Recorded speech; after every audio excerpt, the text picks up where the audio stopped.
20 kilo से ज्यादा चांदी की सनसनीखेज चोरी मामले में नूह पुलिस ने बड़ा ब्रेक थ्रू करते हुए 3 आरोपियों को गिरफ्तार किया है। साथ ही चोरी की पूरी चांदी, अवैध हथियार और 5 लाख रुपए नकद बरामद किए हैं। और इसी गिरफ्तारी के साथ अब उस हाई प्रोफाइल ज्वेलर्स चोरी कांड की पूरी तस्वीर साफ हो गई है, जिसने दिसंबर की उस रात पिनगवा को हिलाकर रख दिया था। 27 से 28 दिसंबर की रात पिनगवा कस्बे में बदमाशों ने एक ज्वेलर्स की दुकान का शटर तोड़कर करोड़ों रुपए के आभूषण साफ कर दिए थे। वारदात इतनी बड़ी थी कि स्थानीय व्यापारियों में दहशत फैल गई थी और पुलिस पर जल्द कार्रवाई का भारी दबाव था। मामले की गंभीरता को देखते हुए नूह एएसपी आयुष यादव के नेतृत्व में 6 विशेष टीमें गठित की गईं। इन टीमों ने उत्तर प्रदेश, राजस्थान और तमिलनाडु तक लगातार छापेमारी की और अंतर्राज्यीय स्तर पर समन्वय बनाकर आरोपियों को ट्रैक किया। इस ऑपरेशन में सबसे पहले मुख्य आरोपी यादराम को गुरुग्राम में पुलिस मुठभेड़ के बाद गिरफ्तार किया गया। यादराम बदायूं का रहने वाला है और फिलहाल जयपुर में रह रहा था। उस पर 1 लाख रुपए का इनाम घोषित था। उसे प्रोडक्शन वारंट पर नूह लाया गया, जहां उसके मकान से 1.650 किलो चांदी के आभूषण बरामद किए गए। इसके बाद 23 जनवरी को अर्जुन को गिरफ्तार किया गया, जो इस गिरोह को अवैध हथियार उपलब्ध कराता था। फिर 25 जनवरी को तीसरे आरोपी आर्य सिंह उर्फ भारत को तमिलनाडु के सेलम से पकड़ा गया। तीनों आरोपियों से अलग अलग रिमांड में गहन पूछताछ की गई। पूछताछ के आधार पर 28 जनवरी को कासगंज यूपी से 5.691 किलो चांदी की ईंट बरामद हुई। अगले ही दिन 29 जनवरी को जयपुर में आर्य सिंह की पत्नी प्रीति की दुकान गहना ज्वेलर्स से 12.910 किलो चांदी के आभूषण और 794.78 ग्राम अतिरिक्त चांदी बरामद की गई। इस तरह कुल लगभग 20.045 किलो चोरी की चांदी पुलिस के कब्जे में आई। इसके अलावा 1 फरवरी को आर्य सिंह के गांव धनुपुरा स्थित घर से एक अवैध देसी कट्टा, एक जिंदा कारतूस और 5 लाख रुपए नकद भी जब्त किए गए। एएसपी आयुष यादव ने कहा है कि यह सफलता टीम वर्क, अंतर्राज्यीय समन्वय और लगातार की गई मेहनत का नतीजा है। फिलहाल जांच जारी है और इस गिरोह से जुड़े अन्य आरोपियों की तलाश की जा रही है।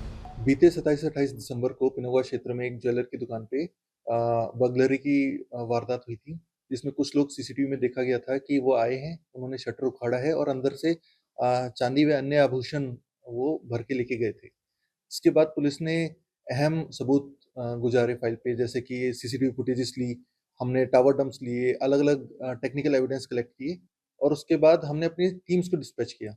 हमारी विभिन्न सीआईए और थानों की टीम ने, आप अगर स्टेट्स का देखें तो उत्तर प्रदेश, हिमाचल प्रदेश, खुद हरियाणा, राजस्थान, मध्य प्रदेश एवं अलग-अलग जगह पे शक के आधार पे रेड की, इंटेलिजेंस गैदर की।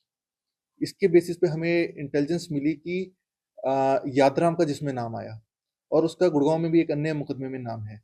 तो गुड़गांव पुलिस और नूह पुलिस जब उसको पकड़ रहे थे, तब उसने इवन पुलिस टीम पे फायरिंग भी की थी।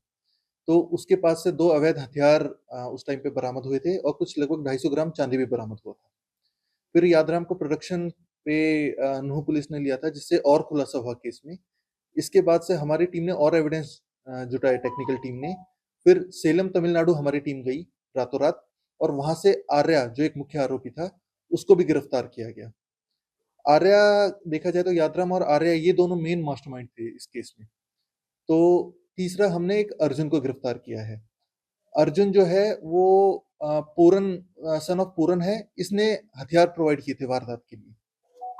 इसमें अगर हम कुल अभी तक जो हमारी रिकवरी हुई है उसकी बात करें, तो यादराम से 1.65 किलो जो है वो रिकवरी हुई है। जो गुड़गांव में जब जहाँ पकड़ा गया केस है, उसमें 250 ग्राम चांदी और 2 अवैध हथियार हैं। इसके अलावा जो आर्या है, उससे 19.3 किलो के आसपास चांदी बरामद हुई है। उसके अलावा 5 लाख कैश भी बरामद हुआ है। इसके पास से 1 कट्टा और 1 जिंदा राउंड बरामद हुए हैं। इसको बदायूं लेके गई थी टीम, जयपुर भी लेके गई थी। तो ये काफी बड़ी अचीवमेंट है अगर हम नूह पुलिस की साइड से देखें तो, कि इतनी अच्छी रिकवरी की है। और अभी 3 अपराधी जो हैं वो गिरफ्त में आए हैं। इनसे हम और भी अपराधियों को जल्द से जल्द पकड़ेंगे, उनसे और ज्यादा रिकवरी करेंगे। तो ये काफी बड़ी अचीवमेंट है नूह पुलिस की, जिसमें अरेस्टिंग भी काफी टाइमली हुई है और प्रोमिनेंट हुई है। ये एक ब्लाइंड केस था अगर आप देखें तो, और इसमें रिकवरी भी हम सब्सटेंशियल अमाउंट कर पा रहे हैं।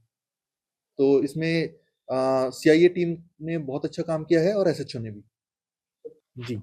जी, लूट के समय जो हमें बताया गया है वो लगभग 50 से 60 किलो के बीच में बताया गया है और अभी तक हमारी कुल 21 किलो के आसपास बरामद कर ली गई है। अभी बाकी अपराधी भी हैं जो वांछित है जिन्हें पकड़ा जाएगा, उनसे बाकी रिकवरी की जाएगी।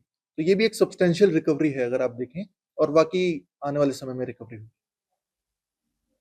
नहीं जी, बिल्कुल सम्मानित किया जाएगा। यात्राम पे आप देखें तो 1 लाख रुपए का हरियाणा सरकार ने इनाम भी रखा हुआ था। तो ये आसान नहीं होता कि इतने स्टेट्स में एक बार में टीम इतनी एफिशिएंटली लगी हुई है। आप सेलम तमिलनाडु के एक गाँव से लेके आ रहे हैं, है ना? जब खुद डायरेक्टली इनडायरेक्टली हमने उसके बारे में पता किया और आप तमिलनाडु से लेके इतने दूर-दूर के स्टेट से लेके आ रहे हैं, बड़ी मेहनत लगती है टीम की। तो उनको बिल्कुल सम्मानित किया जाएगा।